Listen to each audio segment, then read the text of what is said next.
At first light after Mangalarti, the devotees took Prabhupada in a palanquin.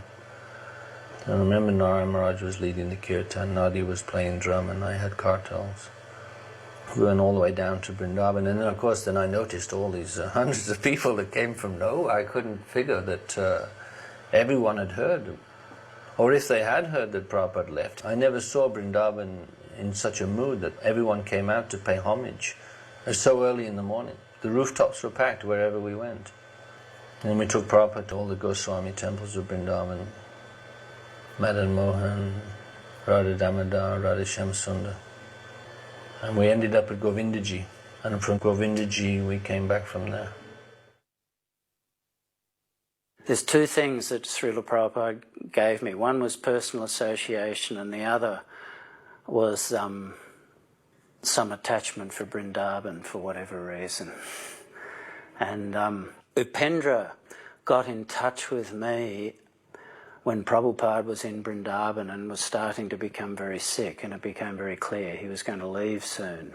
And I actually went to Vrindavan and spent time with him there. That was the first time I ever went to India. And courtesy of Tamal Krishna, I got to spend a lot of time with Srila Prabhupada personally. And I was able to do little things to help. And that was a remarkable time. There was one moment in particular which stands out and has always remained with me, that normally Srila Prabhupada would give instruction in a very straightforward way by speaking to you. But by now he was very, very sick, and he actually had to be picked up and rolled over in bed and carried.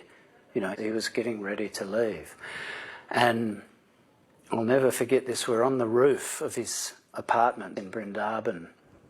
And my job was to burn. We had a pot of, I'm not quite sure what it was, but I was burning it to keep the mosquitoes away. And there was peacocks cawing in the background, and the smells of Vrindavan, and the feeling of the air and the weight of warmth that the air in India has.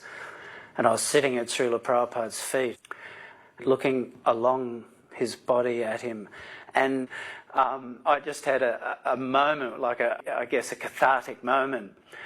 And I didn't speak outwardly, but I spoke very clearly in my heart, and I said, Srila Prabhupada, what am I doing here? Why am I here? Who are you? And he sat up by himself.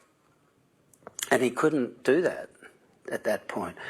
And for like 10 minutes or more, a long time, he just looked at me and he spoke without speaking. And I heard his voice inside my heart, and he told me exactly what I was doing, why I was there, who he was, and what was happening.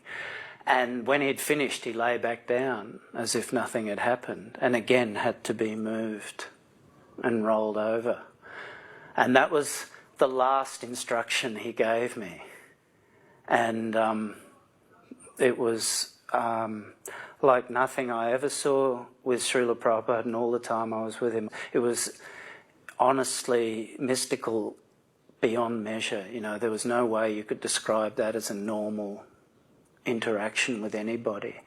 And it was profoundly intuitive, and he defied all material logic by sitting up and doing what he did. And he sat bolt upright, straight, and stared, and didn't stop staring while he spoke without speaking like that. And it was very clear, very basic. There was nothing kind of odd or nothing mixed up with the madness of my mind in there. It was lucid. You know, you're the eternal servant of Krishna, and Srila Prabhupada was non-different to Vrindavan. There was no point of distinction between Srila Prabhupada's mood, his motive, and what Vrindavan was. They were the same thing. Everything made sense then. Seeing Srila Prabhupada in Vrindavan was the most amazing thing. I'll spend many lifetimes coming to grips with that, I'm sure. There was one conversation